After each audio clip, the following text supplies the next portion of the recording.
العالمین والصلاة والسلام علی سید الانبیاء والمرسلین وعلی آلہ وصحبہ اجمعین ثم اما بعد السلام علیکم ورحمۃ اللہ وبرکاتہ۔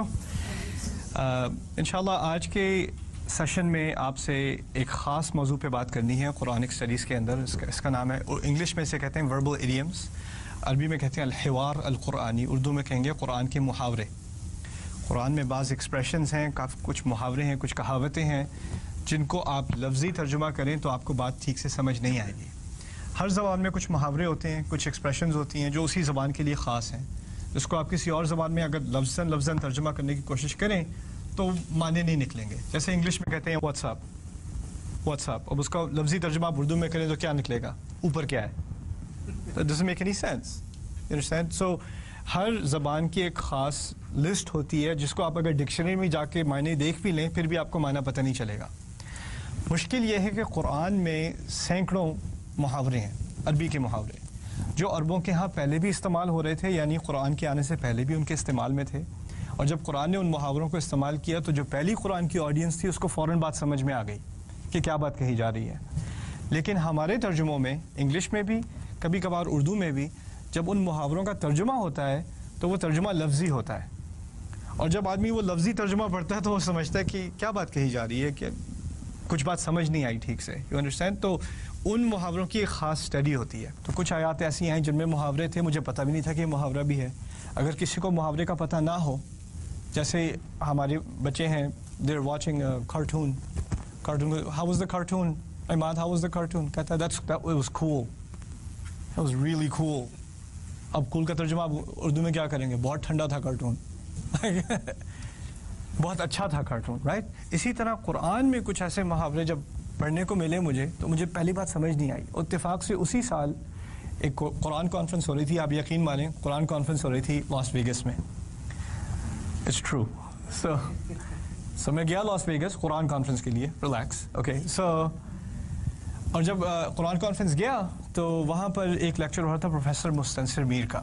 پروفیسر مستنصر میر آج کل ینگسٹاؤن یونیورسٹی پینسلوینیا میں ہوتے ہیں، اوہایو میں ایکچولی ہوتے ہیں، اور وہ پہلے یونیورسٹی آف مشیگن میں تھے، پاکستان سے ان کا تعلق ہے۔ انہوں نے اپنی پی ایچ ڈی 1982 میں کی تھی Arabic and Quranic studies out of university of Michigan. خیر مجھے نہیں پتا تھا کون ہے، انہوں نے کہا our next speaker is professor Mustansir Mir, اور ایک انکل اوپر آ کے تقریر کرنی شروع ہو گئے۔ میں نے کہا چلو سنتے ہیں انکل کیا کہیں گے۔ تو ان کی تقریر تھی the problems in Quran translation.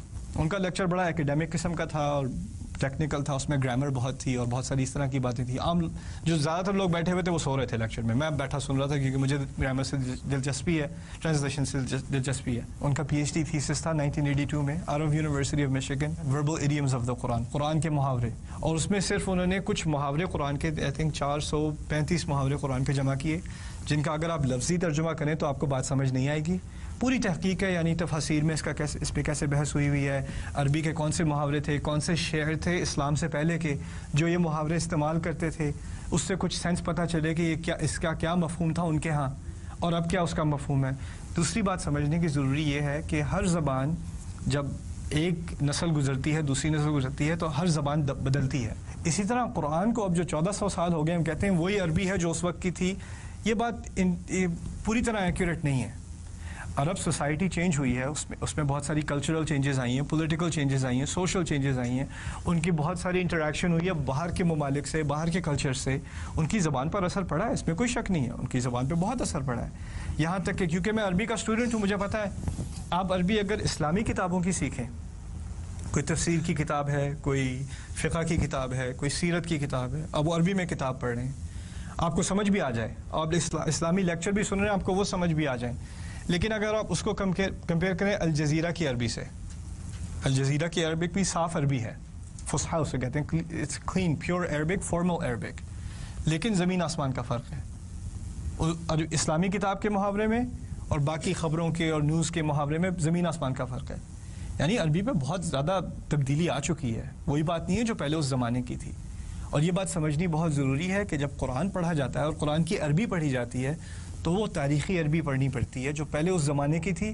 اس زمانے کے محاورے کیا تھے, اس وقت کے لوگ کیا سوچتے تھے, یہ بات سن کے اگر صحیح معنی سمجھنے ہیں تو اس وقت کے زمانے کی بات سمجھنی پڑے گی, پہلے کچھ تاریخی تحقیق کرنی پڑے گی, پھر بات صحیح میں سمجھ آئے گی. تو پہلا محاورہ جو آپ کے سامنے میں پیش کرتا ہوں وہ ہے سورہ اسراء سے اس کا تعلق ہے, سورہ نمبر 17 وَاخْفِضْ لَهُمَا جَنَاحَ الذُّلِّ مِنَ الرَّحْمَةِ. بڑی مشہور آیت ہے, اس میں اللہ تعالیٰ نے ہمیں والدین کے حقوق کے بارے میں کچھ بات کی ہے اور کہا یہ ہے وَاخْفِضْ لَهُمَا جَنَاحَ الذُّلِّ مِنَ الرَّحْمَةِ, اپنے پر کمزوری کے پر, ایکچولی اس کا ترجمہ لفظی ترجمہ ہوگا اپنے کمزوری کے پر اپنے والدین کے سامنے جھکا لیا کرو. پروں کو جھکانے کی بات کی گئی ہے.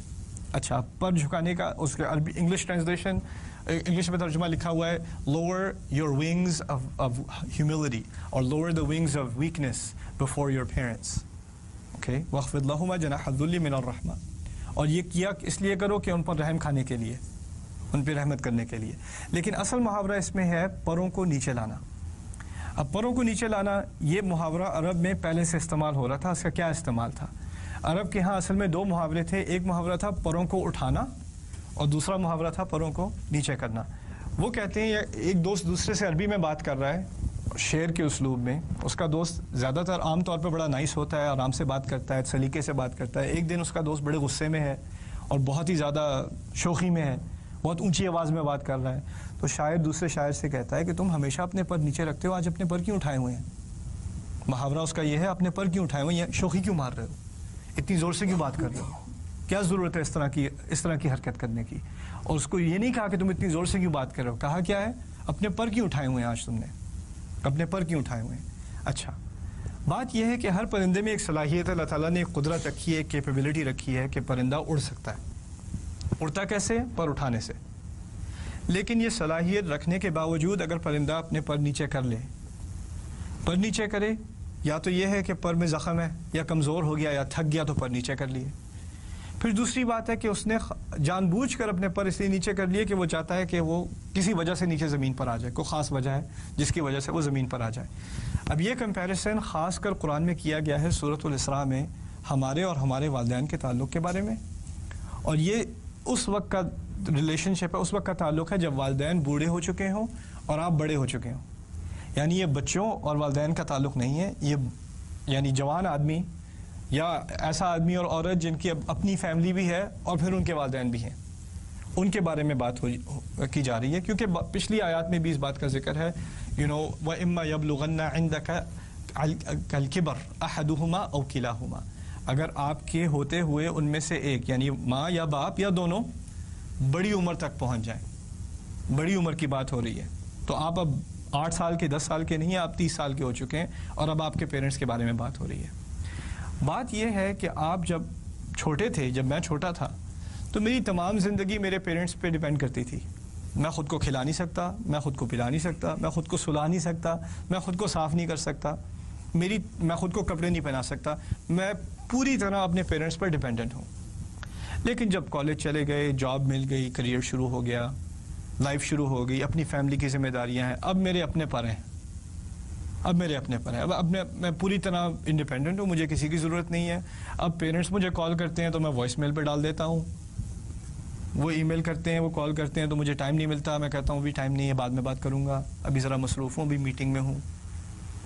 اب اس بارے میں آیت آ رہی ہے کہ جب والدین تم سے کچھ کہیں یا ان کی حاضری میں ہو, ٹھیک ہے, اللہ تعالیٰ کہہ رہے ہیں ٹھیک ہے مجھے پتہ ہے تمہارے پر ہیں, لیکن ذرا نیچے کر لیا کرو, زیادہ پھیلنے کی ضرورت نہیں ہے, زیادہ پر اٹھانے کی ضرورت نہیں ہے. اپنے والدین کو یہ یاد دلانے کی ضرورت نہیں ہے میں اب بچہ نہیں رہا, اچھا اب میں بڑا ہو چکا ہوں, آپ مجھ سے اس طرح بات نہیں کر سکتے, اب وہ دن نہیں, وہ دن گئے, اب ایسے بات نہیں کر سکتے آپ. کیونکہ اس طرح بات کرنا محاورتاً یہ بات ہوگی دیکھیں اب میرے پر ہیں, میں اٹھا سکتا ہوں. اللہ تعالیٰ فرمایا اچھی طرح پتہ ہے تم پر اٹھا سکتے ہو, نیچے رکھا کرو. جب والدین سے بات کیا کرو تو پر نیچے رکھا کرو, اور پروں کو کمزور مان کر نیچے رکھا کرو. اور یہ جناح نہیں کا ان عربی کا محاورہ تھا, پر نیچے کرو, اس میں کمزوری کا کوئی ذکر نہیں تھا. لیکن قرآن کے محاورے میں کمزوری کی ایک ایڈیشن ہے, اپنے پر کو کمزور مان کر نیچے کیا کرو. یعنی ہے تو طاقتور, پر اٹھا تو سکتا ہوں, دکھا تو سکتا ہوں کہ میری اپنی گاڑی ہے, اپنا گھر ہے, اپنی مصروفیات ہیں, آپ کو کیا پتہ. لیکن اس سب کے باوجود آرام سے، ایسے جیسے پر ہیں ہی نہیں، ایسے جیسے تھکے ہوئے ہو، ایسے جیسے آگے سے جواب دینے کی صلاحیت ہی نہیں ہے، ایسے کرنا اپنے والدین کے ساتھ جناح الذل. اور یہ کرنا کیوں؟ من الرحمہ، ان پر رحمت کی خاطر، اور اس خاطر کہ انہوں نے تم پر رحم کیا تھا، اب تمہاری باری ہے ان پر کچھ رحم کر لو، ان کا کچھ خیال کرو.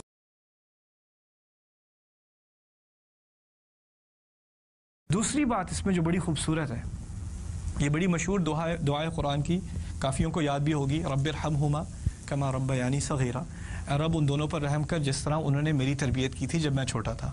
ٹھیک ہے. اب اس دعا میں ایک طرح سے ایک ریورسل ہے، یا اللہ ان کا آپ خیال کر، پہلے وہ میرا خیال کیا کرتے تھے، یہی بات ہے نا. اچھا آپ سمجھنے کی کوشش کریں، عربی کے محاورے میں پر نیچے کرنے کے ایک اور معنی بھی ہیں. ایک معنی تو یہ ہے کہ انسان اپنے آپ کو ہمبل کرے، آگے سے نہ پھیلے زیادہ، آواز اونچی نہ کرے. دوسرے معنی اس کے یہ ہیں کہ کوئی چڑیا ہے، اس کے چھوٹے چھوٹے چوچے ہیں یا انڈے ہیں، اس کے نیسٹ کو کیا کہتے ہیں مجھے پتہ نہیں، نیسٹ کو کہتے کیا ہے، گھونسلے میں. ہاں گھونسلے میں اس کے چھوٹے چھوٹے بچے ہیں، وہ خود ابھی اڑ بھی نہیں سکتے.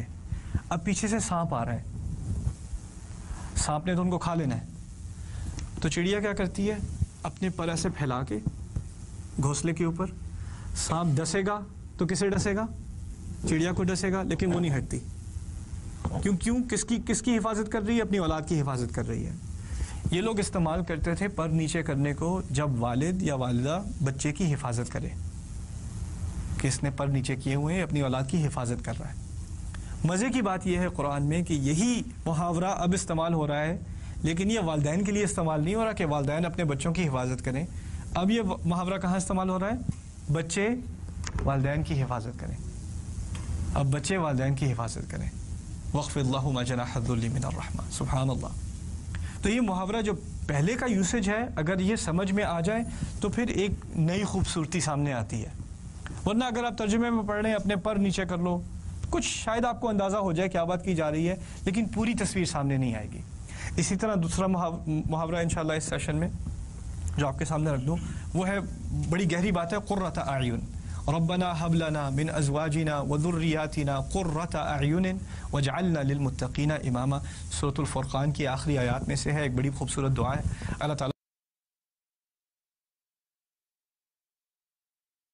ہمارے ازواج میں سے ہمیں آنکھوں کی ٹھنڈک دے. قرۃ اعین. اب آنکھوں کی ٹھنڈک ہمارے ہاں بھی محاورہ ہے، عربوں کے ہاں بھی محاورہ ہے. اسی لیے لوگ سمجھتے ہیں چلو یہ تو وہی بات ہے جو ہمیں سمجھ آتی ہے اردو میں. آنکھوں کی ٹھنڈک بالکل ایک ہی بات ہے، تقریباً ایک ہی بات ہے، لیکن کچھ فرق بھی ہے.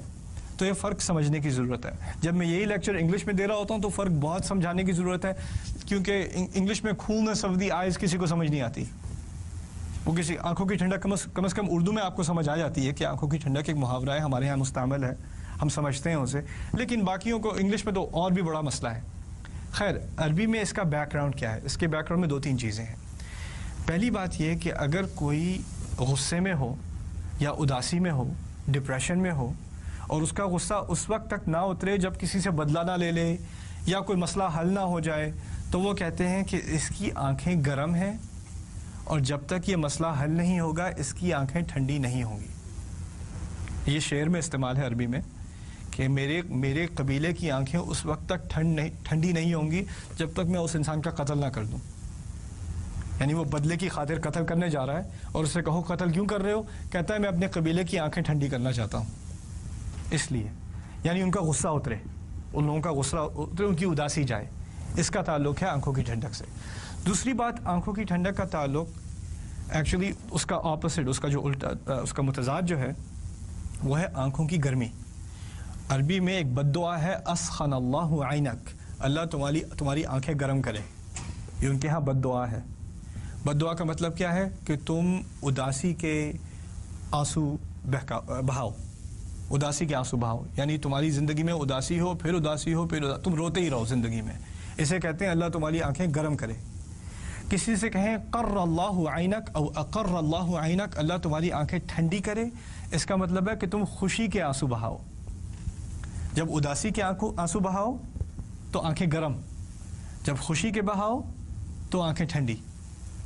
تو مقصد قرۃ اعین آنکھوں کی ٹھنڈک کا ہے، یا اللہ تعالیٰ مجھے اتنی خوشی دے کہ میں رونے پہ آ جاؤں، خوشی کے مارے رونا شروع کر دوں. اس کے معنی بھی ہیں اس کے اندر قرۃ العین میں، آنکھوں کی ٹھنڈک میں۔ اچھا، تو پہلی بات کی تھی اداسی جانے کی، دوسری بات اتنی خوشی کہ رونا آ جائے، تیسری وہ استعمال کرتے تھے جب یہ لوگ سفر کرتے ہیں، عرب جو ہے صحرا میں پہلے سفر کرتے تھے پرانے زمانے میں، تو کبھی کبھی صحرا میں طوفان آتا ہے، طوفان میں پھر ریت پھرتی ہے، تو وہ اپنی پوری شکل کو کور کر لیتے تھے، لیکن آنکھیں کھلی رہتی تھیں۔ آنکھوں کا کھلی رہنا ضروری ہے کیونکہ آپ کو پتہ نہیں آپ جا کہاں رہے ہیں۔ اب آنکھوں کو ریت کی مار پڑ رہی ہے، وہ جا کے کسی غار میں، کسی پہاڑ کے نیچے کہیں جا کے وہ چھپ جاتا ہے انسان، اور جیسے ہی چھپتا تھوڑی ریلیف ملتی تو کہتا چلو آخر کار آنکھوں کو کچھ ٹھنڈک ملی۔ یعنی اگر طوفان سے بچے انسان تو اسے بھی آنکھوں کی ٹھنڈک کہا جاتا ہے۔ اسی طرح یہ محاورہ اس طرح استعمال ہونے لگا کہ اگر آپ کی زندگی میں بہت ساری مصیبتیں ہیں، بڑی مشکلیں ہیں، اور آپ کسی نہ کسی طرح کہیں پناہ لینے چلے گئے تو آپ کی آنکھوں کو ٹھنڈک مل گئی۔ اب اس بیک گراؤنڈ کو سمجھنے کے بعد اگر آیت پڑھیں، اللہ تعالیٰ سے مانگا جا رہا ہے کہ ہم اپنے والدین، ہم اپنی اولاد میں اور اپنی اسپاؤسز میں، اپنی ازواج میں، میاں بیوی میں آنکھوں کی ٹھنڈک پائیں۔ یعنی باقی دنیا، باہر کی دنیا طوفان ہے، باہر کی دنیا بہت مشکل ہے، جب انسان گھر میں آئے تو ایسے جیسے طوفان سے بچ کے پناہ میں آ گئے۔ یا اللہ تعالیٰ جب میں اپنی اولاد کو دیکھوں، اپنی بیوی کو دیکھوں، اپنے شوہر کو دیکھوں تو ایسا معلوم ہو کہ سارے مسائل ختم ہو گئے، اب میں پناہ میں آ چکا۔ اصل ٹریجڈی یہ ہے ہمارے وقت کی کہ طوفان باہر نہیں ہوتا، طوفان اندر ہوتا ہے، آنکھوں کی ٹھنڈک باہر جا کے ملتی ہے۔ تو یہ بڑی ریلیونٹ دعا ہے، یا اللہ باہر تو ٹھنڈک بہت ڈھونڈ لی، اندر نہیں مل رہی گھر کے، یا اللہ گھر کے اندر آنکھوں کی ٹھنڈک دے دے، گھر کے اندر پناہ دے دے۔ کتنے لوگوں کو اس دعا کی ضرورت ہے، ہمیں احساس بھی نہیں ہوتا۔ کتنے لوگوں کے گھر میں روز لڑائی، روز آواز ایک سے زیادہ درجہ اور اونچی ہوتی جا رہی ہے، چیخ پکار ہو رہی ہے، رونا دھونا پڑا ہوا ہے، لوگ ڈپریشن میں، یار گھر جانے کا دل نہیں چاہتا، کیا کروں، گھر جاؤں گا تو پھر وہی ڈرامہ شروع ہو جائے گا، بیوی بھی ڈپریشن میں، میاں بھی ڈپریشن میں، والدین سے جب بات کرو جھگڑا شروع ہو جاتا ہے، کسی نہ کسی نے رونا یا کسی نہ کسی نے چیخنا ہے، یہی ہونا ہے۔ اب اس دوران پھر یہ دعا یاد آتی ہے، ربنا ھب لنا من ازواجنا وذریاتنا قرۃ اعین۔ لڑکا باغی ہو گیا ہے، گھر دیر سے آ رہا ہے، جب بھی آتا ہے لڑائی باپ جو ہے اس کا ٹیمپریچر اوپر بڑھ جاتا ہے، وہ چیخنا شروع کرتا ہے، پھر بیٹا جواب دینا شروع کر دیتا ہے، پھر ماں کہتی ہے بیٹا ایسا مت کرو، باپ ہے تمہارا، چلو چھوڑو میں نہیں کرتا، وہ گھر سے نکل جاتا ہے۔ اس وقت یہ دعا یاد آتی ہے، ربنا ھب لنا من ازواجنا وذریاتنا قرۃ اعین۔ دوسری بات کہ ہمیں اپنی اولاد سے اتنی خوشی ہونی چاہیے، اپنے میاں بیوی سے اتنی خوشی ہونی چاہیے کہ ان کا ذکر بھی ہو تو خوشی کے مارے آنسو بہنے شروع ہو جائیں۔ یہ مقصد ہے دعا کا، اتنی خوشی ہمیں ملنی چاہیے اپنے گھر والوں سے۔ تو ہمیں ایک طرح سے ایک ایکسپلوریشن کرنی ہے قرآن کے اندر انشاءاللہ تعالی۔ بارک اللہ لی ولکم، والسلام علیکم ورحمۃ اللہ رب العالمین، والصلاۃ والسلام علی سید الانبیاء والمرسلین وعلی آلہ وصحبہ اجمعین، ثم اما بعد، السلام علیکم ورحمۃ اللہ وبرکاتہ۔ اس مختصر سیشن میں آپ کے سامنے دوبارہ دو محاورے قرآن کے میں پیش کرنا چاہتا ہوں۔ پہلا محاورہ بڑا مشہور ہے اور میرا پرسنلی اس سے بڑا کلوز تعلق ہے، وہ ایک دعا ہے موسیٰ علیہ السلام کی، وَاحْلُلْ عُقْدَةً مِّن لِّسَانِي يَفْقَهُوا قَوْلِي، وَاحْلُلْ عُقْدَةً مِّن لِّسَانِي، میری زبان میں جو گرہ ہے اس کو کھول دے، میری زبان کی گرہ کھول دے۔ حل عقدۃ لسانی ہی عربی میں کہتے ہیں زبان کی گرہ کھولنے کو۔ اب زبان کی گرہ کا کیا مقصد ہے؟ اس کا ایک لفظی ترجمہ ہے وہ بھی صحیح ہے، اور اس کا ایک محاورتاً ترجمہ ہے وہ بھی صحیح ہے۔ لفظی ترجمہ یہ ہے کہ موسیٰ علیہ السلام کی زبان میں ایک طرح سے مشکل تھی، ان کو سٹٹر تھا۔ سٹٹر کو کیا کہتے ہیں؟ لکنا، واقعی لکنا، چلو نیا لفظ بھی سیکھ لیا آج میں نے۔ اچھا، تو لکنا تھا ان کی زبان میں، تو جب جس کی زبان میں لکنا ہو وہ پھر یہ دعا کرے کہ میری زبان سے جو لکنا ہے جب مجھے تقریر کرنی پڑے تو یہ ہٹا دے۔ اوکے، انہوں نے جا کے تقریر کرنی تھی فرعون کے سامنے، اور فرعون بہت ایکسپرٹ پولیٹیشین ہے، اس نے بڑی زبردست تقریر کرنی ہے، آگے سے ان کو سٹمپ کرنے کی کوشش کرنی ہے، اور کوئی عام آدمی بھی جس کا لکنا نہ بھی ہو، جس میں کوئی سٹرر پرابلم نہ بھی ہو، وہ بھی کسی پولیٹیشین کے سامنے کھڑا ہو تو وہ بھی لڑکھڑا آ جائے، تو ان کو یہ دعا کرنے کی ضرورت تھی، وَاحْلُلْ عُقْدَةً مِّن لِّسَانِي۔ لیکن اس میں اصل میں ایک تصویر ہے، ایک عربی کی بڑی مشہور کتاب ہے سید قطب کی لکھی ہوئی، التصویر الفنی فی القرآن الکریم۔ قرآن میں کئی دفعہ کچھ محاورے ایسے ہیں جو ایک تصویر کی شکل میں ہیں، یعنی آپ کو کسی چیز کا تصور کرنا پڑتا ہے تاکہ آپ کو صحیح اندازہ ہو بات کیا کہی جا رہی ہے۔ اس میں محاورہ یہ ہے کہ گرہ جو ہوتی ہے نا، جیسے آپ کے سامنے کوئی تسمہ ہے یا کوئی رسی ہے، اس کی گرہ ہے، اور بہت ساری گرہیں ایک کے اوپر دوسری بنی ہوئی ہیں۔ اب جب اس طرح کے کوئی گرا ہو یا تاروں کی ہوتی ہے آپ کے گھروں میں جو تاریں جس میں زیادہ ہونا، خاص کر آپ کے جو ہسبینڈ کی تاریں وغیرہ ہوتی ہیں الیکٹرانکس وغیرہ، اس کی دراز کھولو تو پتہ نہیں چلتا کون سی تار کہاں جا رہی ہے، کس مقصد سے ہے. اب ان تاروں کو، اس کنفیوژن کو اگر آپ نے ہٹانا ہو تو آپ کو گرا کھولنی پڑتی ہے نا. آپ گرا کھولیں تو پتہ چلے یہ تار یہاں شروع ہوئی، یہاں ختم ہوئی، اتنی لمبی ہے. اور یہ 2 تاریں تھیں، میں سمجھا تھا ایک ہے، یہ تو 2 ہیں، یہ تو الگ الگ ہیں، لیکن یہ آپس میں ملی ہوئی تھی اس لیے کچھ پتہ نہیں چل رہا تھا. تو گرا کھولنے کا مقصد ہے کلیئرٹی، کو بات کلیئر ہو جائے سامنے، کنفیوژن دور ہو جائے، اس کا تعلق ہے گرا کھولنے سے. اب مزے کی بات یہ ہے کہ جب انسان نروس ہوتا ہے، آپ نے کہ پبلک میں اسپیچ کرنی ہے، کوئی تقریر کرنی ہے، میرا اس بارے میں تھوڑا بہت تجربہ ہے. جب مجھے پہلی دفعہ تقریر کرنے کو کہا گیا تھا، میرا کوئی بیک گراؤنڈ نہیں تھا، نہ میری کوئی انٹرسٹ تھی پبلک اسپیکنگ میں، اور مجھے ڈاکٹر عبدالسمیع نے کہا بھائی تمہارا خطبہ ہے کل. میں نے کہا اچھا، بڑے مزے کی بات ہے، خطبہ ہے کل، آئینے کے سامنے خطبہ ہے؟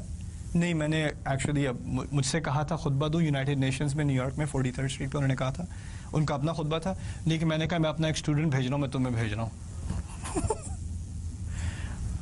اب میری شکل سے پورا رنگ اتر گیا. ڈاکٹر صاحب میں نے کبھی خطبہ نہیں دیا، میں دوں کیا خطبہ؟ کہتے ہیں فکر نہ کرو، بس یہ دعا پڑھ لینا، معاملہ حل ہو جائے گا. وَاحْلُلْ عُقْدَةً مِّن لِّسَانِي. میں اپنے سامنے 6-7 پیج کے نوٹ لے کے گیا کہ یہ تقریر کروں گا. خطبے کے سامنے میں کھڑا ہوا، لوگوں کے سامنے، لوگوں کی شکل دیکھ کے کاغذ ایسے ایسے ہل رہا تھا میرے ہاتھ میں، اور پھر کچھ پڑھا بھی نہیں جا رہا کیونکہ کاغذ اتنا ہل رہا ہے، جب ہل رہا ہو تو کاغذ ہل رہا تو پڑھا نہیں جاتا. تو اب مجھے نہیں پتا، مجھے نہیں یاد میں نے کیا کہا اس دوران. مجھے بس اتنا پتا ہے کہ جب نماز ختم ہوئی تو لوگ آ کے مجھے تعزیت کے لیے کوئی بات نہیں نیکسٹ ٹائم انشاءاللہ. رائٹ. لیکن بات یہ ہے کہ اگر آپ کو آپ کے ذہن میں بات کلیئر ہے، آپ کے ذہن میں نے یہ 5 باتیں کرنی ہیں، ABCDE، میں نے یہ باتیں کرنی ہیں. جب آپ نروس ہو جائیں تو کیا ہوتا ہے؟ وہ سب مکس اپ ہو جاتا ہے. جو بات A سے شروع کرنی تھی ہم نے Z سے شروع کر دی، D سے شروع کر دی، پھر یاد نہیں رہا A کیا تھا، پھر ادھر سے ادھر. اور پھر کچھ لوگوں کا یہ ہوتا ہے کہ وہ ان میں کانفیڈنس تو ہے، نروس نہیں ہوتے، لیکن ایک دفعہ مائک پکڑ لینا تو وہ یہاں کی بات، پھر وہاں کی بات، پھر وہاں کی بات، کو بات میں نہ سر نہ پیر. لوگ گھنٹے کی بات سن کے اگر لوگوں سے پوچھو کیا بات کی تھی، یار پتہ نہیں، بات تو پتہ نہیں کیا کی تھی، باتیں بہت ساری کی تھیں لیکن پتہ نہیں کی کیا تھیں، یہ نہیں اندازہ. یہ بھی ہوتا ہے نا.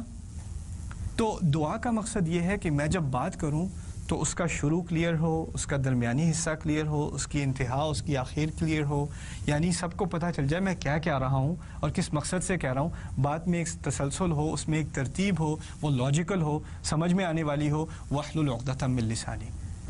اور اصل مقصد کیا ہے کہ زبان کی گرا کھلے؟ اس کا اصل مقصد کیا ہے؟ یفقہوا قولی، کہ ان لوگوں کو میری بات سمجھ میں آئے، ان لوگوں کو میری بات سمجھ میں آئے. اس میں ایک بہت بڑا فلسفہ ہے دین کا اس ایک آیت میں، کمیونیکیشن کے بارے میں. میں کیونکہ سائیکالوجی کا اسٹوڈنٹ ہوں، میری ایک خاص دلچسپی تھی کمیونیکیشن سائیکالوجی میں اور سوشل سائیکالوجی میں. کمیونیکیشن سائیکالوجی میں ہم پڑھتے ہیں لائک ٹیچنگ سائیکالوجی کہ کچھ پروفیسر ہوتے ہیں جن کا علم تو بہت ہے، PhD ہے، ریسرچ ہے، بہت وقت انہوں نے لائبریریز میں گزارا ہے، لیبورٹریز میں گزارا ہے، علم کی کوئی کمی نہیں ہے. کمی ہے تو کمیونیکیشن کی ہے. وہ بیچارہ اپنی PhDs کے ساتھ جب آ کے 20 منٹ کا بھی لیکچر دیتا ہے اپنے اسٹوڈنٹس کو تو پہلے 5 منٹ میں باقی سب کومے میں ہوتے ہیں، سب پڑے ہوتے ہیں ایسے ہی، کسی کو کچھ سمجھ نہیں آ رہی کیا بات کر رہا ہے، کیونکہ اس کو یہ احساس نہیں ہے کہ اس کے پاس تو یہ علم ہے لیکن اس کو یہ علم ایسی زبان میں پریزنٹ کرنا ہے کہ جو سننے والا ہے اس کو سمجھ میں آئے، اس کی سمجھ میں آئے. اس کے دماغ میں تو کلیئر ہے لیکن اس کی زبان اور اسٹوڈنٹ کی زبان میں زمین آسمان کا فرق ہے. یہی فرق ہے عالم کا اور استاد کا، معلم کا. عالم کے پاس علم ہے، معلم کے پاس علم تو ہے لیکن اس کو پڑھانے کا طریقہ پتہ ہے، کون سے الفاظ استعمال کروں، کون سی ترتیب استعمال کروں، کون سی مثال استعمال کروں تاکہ لوگوں کو بات سمجھ میں آئے. اصل مقصد تقریر کرنا نہیں ہے، امپریس کرنا نہیں ہے، بہت ساری کتابوں کو کوٹ کرنا نہیں ہے. اصل مقصد لوگوں کو سمجھ میں بات آئے، اصل مقصد یہ ہے. اس لیے دعا میں یہاں تک بات نہیں کی کہ میری تقریر صاف ہو، کلیئر ہو اور اس میں کوئی گرا نہ ہو زبان میں. وَاحْلُلْ عُقْدَةً مِّن لِّسَانِي، اس کے آگے جواب و شرط ہے تاکہ یفقہوا قولی، تاکہ ان لوگوں کو میری بات ٹھیک طرح سے سمجھ میں آئے، گہری طرح سے سمجھ میں آئے. اور یہ بھی بڑی خوبصورت بات ہے، یفہموا قولی. یفہموا قولی کے معنی ہوتے ان کو تھوڑی بہت سمجھ میں آ جائے، کم از کم کچھ تو پلے لگ جائے ان کے. لیکن یفقہو قولی کے معنی ہوئے بہت گہرائی سے ان کو یہ بات سمجھ میں آ جائے، یعنی اس کے میری تقریر کے بعد کوئی کنفیوژن نہ رہے میں کہنا کیا چاہ رہا ہوں۔ اور اس دعا کی جو اصل تفسیر ہے، کیونکہ یہ دعا سورہ طٰہٰ میں ہے، 20ویں سورت میں ہے، اس دعا کی اصل تفسیر سورہ شعراء میں ہے، سورہ نمبر 26، اور کیا زبردست تفسیر ہے۔ اس سورہ شعراء میں موسیٰ علیہ السلام فرعون کے سامنے پہنچے، اس کے کورٹ کے اندر وہ اپنے تخت پہ بیٹھا ہے، اس کے سارے جنرل اس کے ساتھ جرنیل بیٹھے ہیں، سارے سولجر سارے اس کے سپاہی کھڑے ہیں، اور بیچارے موسیٰ علیہ السلام اکیلے ہارون کے ساتھ سفر کر کے صحرا سے آئے ہوئے، کپڑوں پہ ساری ریت، اور وہ کھڑے ہوئے، انہوں نے اس کے سامنے تقریر کرنی ہے اب، اور وہ جب ایک بات کریں تو فرعون 3 باتوں سے ٹال دے، یہی تقریر ہے۔ ایک بات کرے، وہ موسیٰ علیہ السلام نے ایک بات کی، ان ارسل معنا بنی اسرائیل انا رسول رب العالمین ان ارسل معنا بنی اسرائیل، ہم اللہ تعالیٰ کے رسول ہیں ہم دونوں، اور آپ بنی اسرائیل کو جن کو آپ نے غلام بنایا ہوا ان کو آپ ہمارے ساتھ چھوڑ دیں، ان کو جانے دیں۔ اب باتیں 2 کی، ہم رسول ہیں اور بنی اسرائیل کو چھوڑ دو، یہ باتیں کی تھی، صرف 2 باتیں تھیں، اس میں کوئی اور کنفیوژن نہیں ہے۔ فرعون واپس آ کے جواب کیا کہتا ہے، الم نربک فینا ولیدا، ہم نے تمہیں یہاں پر چھوٹا بچہ دیکھ کر نہیں پالا تھا، تمہیں یہاں نہیں پلایا ہم نے، تم یہاں پہ پڑے بڑے نہیں ہو، ایسے یہ تمیز ہے بات کرنے کی تمہاری؟ الم نربک فینا ولیدا ولبثت فینا من عمرک سنین، کتنے سال تم نے ہمارے ساتھ گزارے ہیں، شرم کا مقام ہے۔ اس کو ڈانٹنا شروع کر دیا، موسیٰ علیہ السلام کو ڈانٹنا شروع کر دیا۔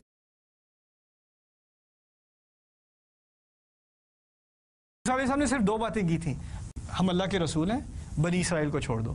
جواب میں ڈانٹ ملنی شروع ہوگی، وَفَعَلْتَ فَعْلَتَكَ الَّتِي فَعَلْتَ وَأَنْتَ مِنَ الْكَافِرِينَ، تم نے وہ جو کام کیا تھا نا، وہ جو کیا تھا تم نے، پتہ ہے نا تمہیں، اب انکار کر رہے ہو کیا؟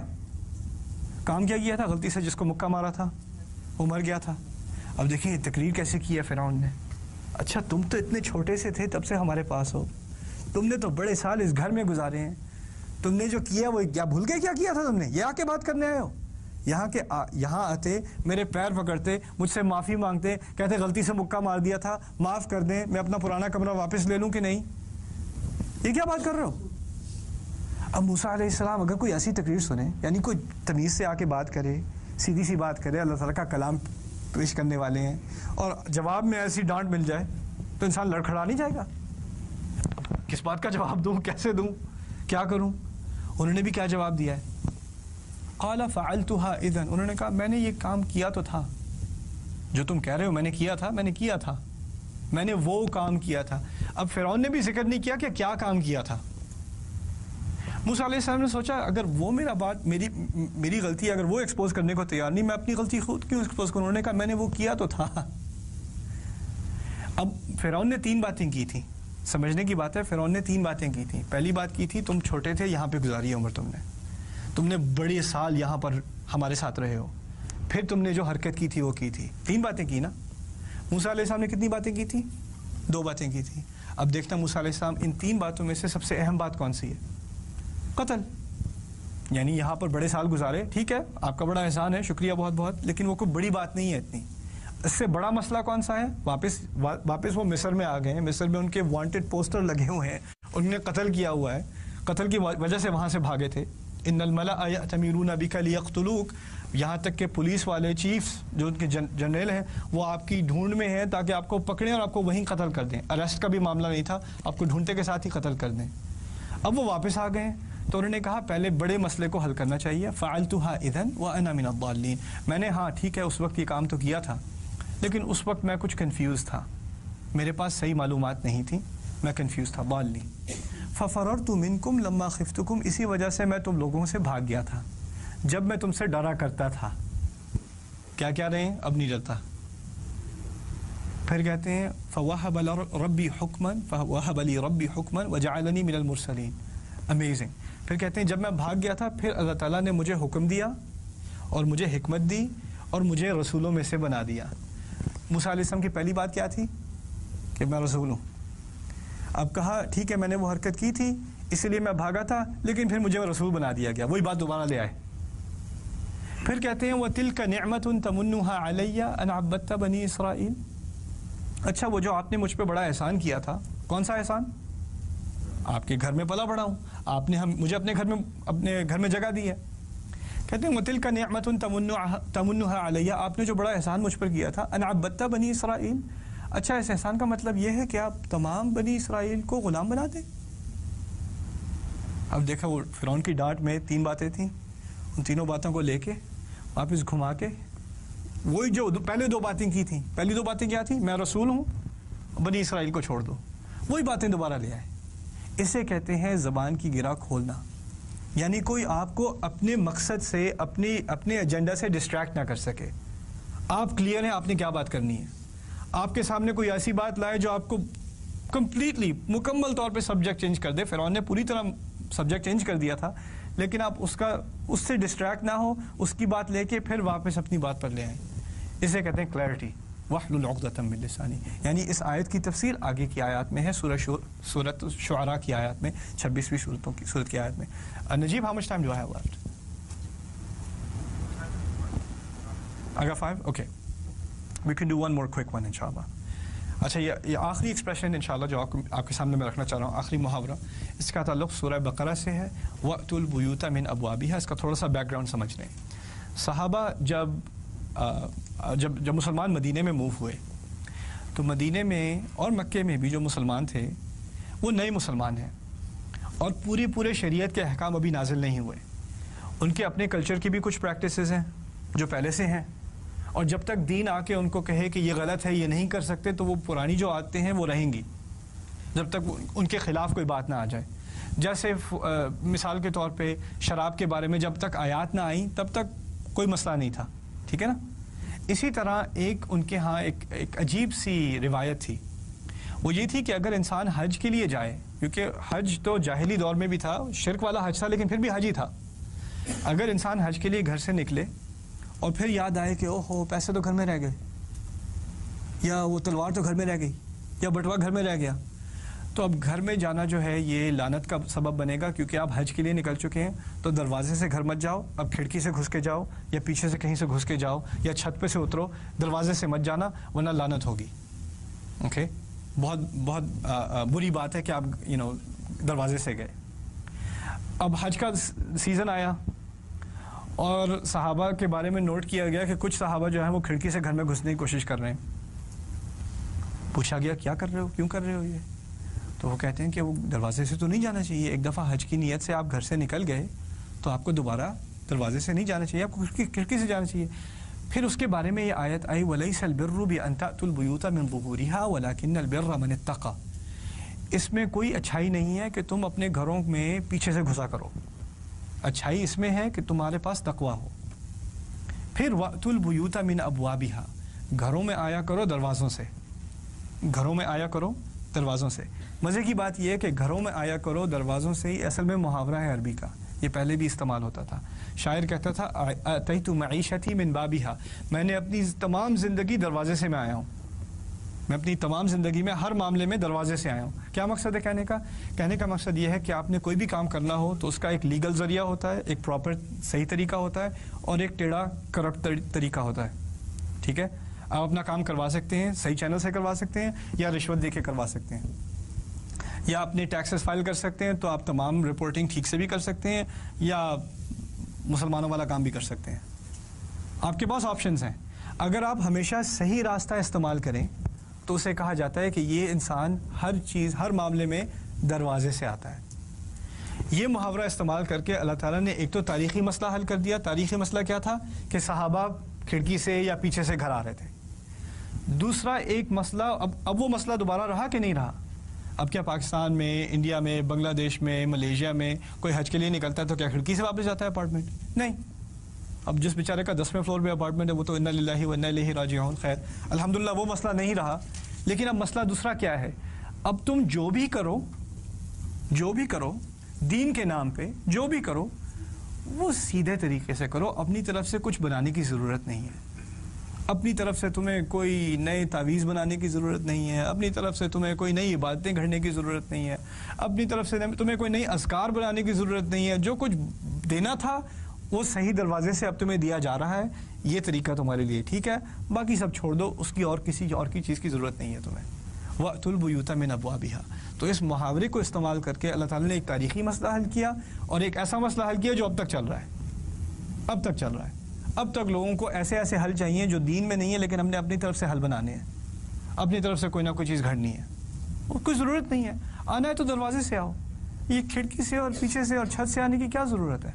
اس دین میں کوئی خلل رہ گیا کیا؟ کوئی چیز, کسی چیز کی کمی ہے کہ تمہیں کہیں اور جا کے کچھ دیکھنا پڑے, کچھ اور چیزیں نکالنی پڑیں؟ سبحان اللہ. وَأْتُوا الْبُيُوتَ مِنْ أَبْوَابِهَا. چلو ان 4 ایکسپریشنز کی کور کرنے کے بعد اب اگلے سبجیکٹ پہ انشاءاللہ اگلے حلقے میں بات ہوگی, وہ ہے قرآن کے لفظوں کا استعمال. کہ قرآن میں جیسے ہر لفظ اپنی جگہ پرفیکٹ ہے, اس کو تھوڑا ایکسپلور کریں گے انشاءاللہ تعالی, اس کی کچھ مثالیں دیکھیں گے. بارک اللہ لی ولکم, والسلام علیکم. الحمد للہ رب العالمین, والصلاة والسلام علی سید الانبیاء والمرسلین وعلی آلہ وصحبہ اجمعین, ثم اما بعد. السلام علیکم ورحمۃ اللہ وبرکاتہ. اعوذ باللہ من الشیطان الرجیم. واصبح فؤاد ام موسیٰ فارغا ان کادت لتبدی به لولا ان ربطنا على قلبها لتكون من المؤمنين. رب اشرح لي صدري ويسر لي امري واحلل عقدة من لساني يفقهوا قولي. آمین یا رب العالمین. قرآن کا ہر لفظ اپنی جگہ پر بالکل جیسا ہونا چاہیے ویسا ہی ہے اور اپنی جگہ سے ہٹایا نہیں جا سکتا. قرآن کے کئی الفاظ ایسے ہیں کہ وہ 2 مختلف الفاظ ہیں لیکن ان کا اردو میں یا کسی اور زبان میں ترجمہ ایک ہی ہوتا ہے. اس کی پہلی مثال جو آپ کے سامنے رکھنا چاہتا ہوں وہ ہے دل کی. دل کے لیے قرآن میں لفظ قلب استعمال ہوا ہے اور دوسرا لفظ فؤاد استعمال ہوا ہے. فؤاد بھی دل کو کہتے ہیں, قلب بھی دل کو کہتے ہیں. اگر فؤاد عربی میں استعمال ہو رہا ہو کسی آیت میں, آپ ترجمہ اردو میں پڑھیں تو کیا ترجمہ نکلے گا؟ دل. اگر فؤاد پڑھ رہے ہوں کہیں تو کیا ترجمہ نکلے گا؟ دل. کیونکہ ہمارے ہاں مختلف الفاظ نہیں ہیں, ایک ہی لفظ ہے تو ہم ایک ہی لفظ استعمال کرتے ہیں. قرآن میں کیونکہ یہ 2 الگ الفاظ ہیں تو لازمی طور پر اذا اجتمعا تفرقا, اگر 2 قریبی الفاظ ایک ساتھ ذکر کیا جائے ان کا تو لازمی ان کا مقصد یہ ہوتا ہے کہ ان میں جو فرق ہے اس کو ہائی لائٹ کیا جا رہا ہے, ان کے بارے میں ایک طرح سے تمیز کی جا رہی ہے کہ یہ لفظ اور ہے, یہ لفظ اور ہے. اچھا, ایک آیت ہے قرآن کی موسیٰ علیہ السلام کی والدہ کے بارے میں رضی اللہ تعالی عنہ, ان کے بارے میں آیت ہے وَأَصْبَحَ فُؤَادُ أُمِّ مُوسَىٰ فَارِغًا. موسیٰ علیہ السلام کی والدہ کو الہام کیا گیا تھا کہ آپ اپنے بچے کو ایک ٹوکری میں ڈالیں اور ٹوکری کو دریا میں پھینک دیں. اب آپ اندازہ کریں ایک ماں کے لیے ایک چھوٹے سے بچے کو, دودھ پیتے بچے کو ٹوکری میں ڈالنا اور پھر ٹوکریاں کو دریا میں پھینکنا. دریا میں آرام سے نہیں ڈالنا, القیہ فی الیم, پھینکو اٹھا کے اس کو دریا میں, پھینکو اٹھا کے. یہ آسان کام ہے؟ It's almost impossible. Almost impossible. اچھا وہ کر چکی وہ کام, کسی نہ کسی طرح ان میں ہمت آئی, انہوں نے یہ کام کر لیا. اچھا اب کیونکہ دریا ہے تو ٹوکری ایک ہی جگہ رہے گی کہ چلتی رہے گی؟ چلتی رہے گی اور اتنی دور جائے گی کہ اب نظر بھی نہیں آ رہی. اب اس وقت کا سین بتایا جا رہا ہے سورہ قصص میں ایک آیت میں وَأَصْبَحَ فُؤَادُ أُمِّ مُوسَىٰ فَارِغًا. میں اردو میں آسان ترجمہ کر دوں پہلے. موسیٰ کی ماں کا دل خالی ہوتا رہا, خالی ہو گیا تھا. ان کادت لتبدی بہ, تقریباً اس تک نوبت آ گئی کہ وہ اپنی جو سیکرٹ ہے, سیکرٹ کو کیا کہتے ہیں, راز, اپنا راز کھولنے کو تیار ہو گئی تھی تقریباً. یعنی مقصد کہنے کا یہ ہے کہ اب بچہ نظر بھی نہیں آ رہا, ان کی ایسی حالت ہو گئی کہ وہ گھر سے باہر نکل کے چیخنا شروع کر دیں میرا بچہ میرا بچہ میرا بچہ, لیکن اس پر نوبت نہیں آئی, وہ اپنے آپ کو خاموش رکھ سکیں. لولا ان ربطنا علی قلبها, اگر یہ نہ ہوتا کہ ہم ان کے دل کو روکے رکھتے, یہ ایکچولی لفظی ترجمہ ہوگا باندھے رکھتے. ربط علی القلب, ربط کہتے ہیں باندھنے کو. لولا ان ربطنا علی قلبها, اگر اب ان کے دل کو باندھے نہ رکھتے, لتکون من المؤمنین, تاکہ وہ ایمان والوں میں سے رہیں, یعنی ان کو ایمان رہے کہ بچہ واپس آئے گا. اللہ تعالیٰ کا وعدہ تھا کہ بچہ واپس آ جائے گا. اچھا, اس آیت میں ان کے دل کا ذکر 2 دفعہ ہے. پہلی دفعہ ان کا دل خالی ہو چکا تھا, یاد ہے. دوسری دفعہ ان کے دل کو باندھا گیا. مزے کی بات یہ ہے کہ پہلی دفعہ جب دل کا ذکر کیا تو فؤاد کا لفظ استعمال ہے عربی میں. دوسری دفعہ جب اسی دل کا ذکر ہے, اسی عورت کا ذکر ہے, اسی کے دل کا ذکر ہے, قلب کا لفظ استعمال ہے. تو ایک دفعہ فؤاد اور دوسری دفعہ قلب. اردو ترجمے میں یہ بات واضح ہے کہ نہیں؟ اردو ترجمے میں ان کا دل خالی ہو گیا اور ان کے دل کو باندھا گیا. دل اور دل ایک ہی لفظ استعمال ہوا ہے, ٹھیک ہے نا. تو اردو میں اور کسی بھی اور ترجمے میں, انگلش میں ہارٹ اینڈ ہارٹ, کوئی ترجمے میں فرق پتہ نہیں چلے گا آپ کو. اگر فرق ہے تو عربی میں ہے, فرق ہے تو عربی میں ہے, تو اس کو سمجھنے کی کوشش کریں. اب فؤاد اصل میں عام لفظ نہیں ہے دل کا. فؤاد کہتے ہیں ایسے گوشت کے ٹکڑے کو جو آگ میں پڑا ہوا ہو، اسے فؤاد کہتے ہیں.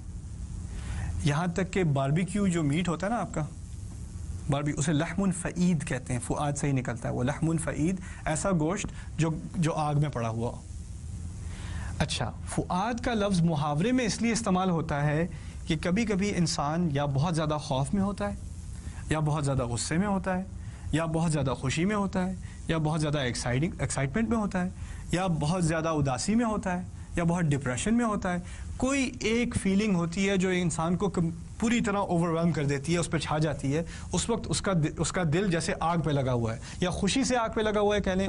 ہمیں تو اردو میں یہ بات سمجھ نہیں آتی، آگ کو ہم صرف غصے سے ایسوسیٹ کرتے ہیں، لیکن عربی میں اگر دل آگ پہ لگا ہوا ہے تو آگ کا مقصد ہے کوئی ایک ایموشن ہے، یا خوف ہے، یا خوشی ہے، یا ایکسائٹمنٹ ہے، یا اداسی ہے، جو بھی ہے اس کی وجہ سے اوور ویلم ہو گیا انسان، پوری طرح اس پر ایک فیلنگ جو ہے وہ چھا گئی ہے، ایک احساس اس پہ چھا گیا ہے. اس کو کہتے ہیں فؤاد. ایسے دل کو فؤاد کہتے ہیں. جب دل یعنی دوبارہ مطمئن ہو جائے اور عام حالات میں اس کو فؤاد نہیں کہا جاتا، اس کی کیا جاتا ہے؟ قلب کہا جاتا ہے اسے. پھر قلب. اب اس آیت کے شروع میں بچے کو دریا میں پھینکا جا رہا ہے، اس حالت میں ماں کا دل فؤاد ہوگا یا قلب ہوگا؟ وہ تو فؤاد ہوگا. وَأَصْبَحَ فُؤَادُ أُمِّ مُوسَىٰ فَارِغًا إِن كَادَتْ لَتُبْدِي بِهِ. موسیٰ کی ماں کا فؤاد تو بالکل خالی ہوتا گیا. وہ تقریباً باہر چیخیں مارتی ہوئی نکل گئی، اپنا راز کھولنے پر آمادہ ہو گئی. لولا الربطنا على قلبها، اگر یہ نہ ہوتا کہ ہم اس کے قلب کو باندھ کر نہ رکھتے، یعنی اللہ تعالیٰ نے ان کو دوبارہ تسلی دے کر کام کر کے ان کو دوبارہ he calmed her down. calmed her down, how do you say that in Urdu? اطمینان دے کے ان کو دوبارہ مطمئن کر کے اگر ان کو تسلی نہ دی ہوتی تو وہ فؤاد کا فؤاد ہی رہتا، اور اگر فؤاد ہی رہتا تو وہ باہر آ کے سب کو بتا دیتی کہ یہ میرا بچہ ہے، اور بچہ سروائیو نہ کرتا.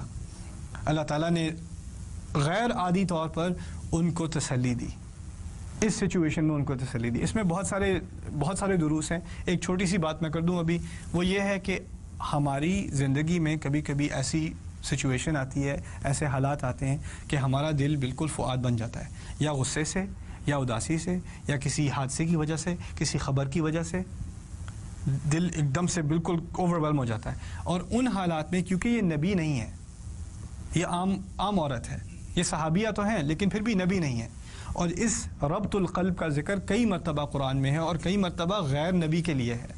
مقصد یہ ہے کہ یہ تحفہ اللہ تعالیٰ صرف انبیاء کو نہیں دیتا، یہ ہر مسلمان کے لیے اللہ تعالیٰ کی طرف سے تحفہ ہے. اگر اللہ تعالیٰ کی طرف سے دل کا اطمینان ڈھونڈو گے کسی مشکل حالت میں تو ملے گا. اللہ تعالیٰ سے صرف دل کا اطمینان اس وقت نہیں آتا کہ جب آپ ذکر کریں اور اللہ تعالیٰ کی یاد میں کریں، لیکن جب آپ کے مسائل چل رہے ہوں گھر میں، یا کوئی مسئلہ ہو آپ کی صحت کا، کوئی اور مسئلہ ہو، اور آپ کو دل کا اطمینان چاہیے، اس وقت بھی اطمینان اللہ تعالیٰ کی طرف سے آئے گا. لولا الربطنا علی قلبها لتکون من المؤمنین.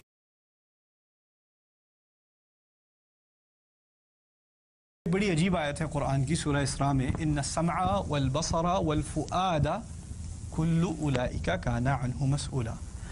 آپ کا سننا، آپ کا دیکھنا، اور آپ کا فؤاد، اب میں ترجمہ نہیں کر رہا دل، میں کہہ رہا ہوں فؤاد. آپ کا سننا، آپ کا دیکھنا اور آپ کا فؤاد، ان تمام کے بارے میں پوچھ گچھ ہوگی، ان تمام کے بارے میں پوچھا جائے گا. عجیب آیت اس لیے ہے کہ سننا تو سمجھ میں آتا ہے، دیکھنا بھی سمجھ میں آتا ہے، جو کچھ سنا اس کے بارے میں پوچھ گچھ ہوگی. کیوں سنا بھائی؟ کیوں غیبت سنی؟ کیوں کسی کے بارے میں جھوٹ سنا؟ کیوں فضول باتیں سنی؟ دیکھا کیوں؟ دیکھا کیوں؟ نظر نیچی نہیں کی؟ کیوں خراب چیز دیکھی؟ اس کے بارے میں پوچھا جائے گا. انسان جب کسی ایک ایموشن کی وجہ سے اوور ویلم ہو جائے، بہت زیادہ ایکسائٹیڈ ہو جائے، تو پھر غلطی کر بیٹھتا ہے. اگر آپ بہت ہی برے موڈ میں ہیں تو شاید آپ کی زبان سے ایسی باتیں نکل آئیں جو بعد میں آپ کہیں مجھے نہیں کہنی چاہیے تھی. انسان کبھی غصے میں ایسی حرکت کر دیتا ہے جو اس کو بعد میں خیال آتا ہے مجھے ایسا نہیں کرنا چاہیے تھا. ہوتا ہے کہ نہیں؟ انسان کبھی ڈپریشن میں کچھ ایسی باتیں کر دیتا ہے، اداسی میں کچھ ایسی باتیں کر دیتا ہے، یا زیادہ خوشی میں آپے سے باہر ہو کے کچھ ایسی حرکت کر دیتا ہے جو بعد میں سوچتا ہے مجھے ایسا نہیں کرنا چاہیے تھا، مجھے ایسی بات نہیں کرنی چاہیے تھی.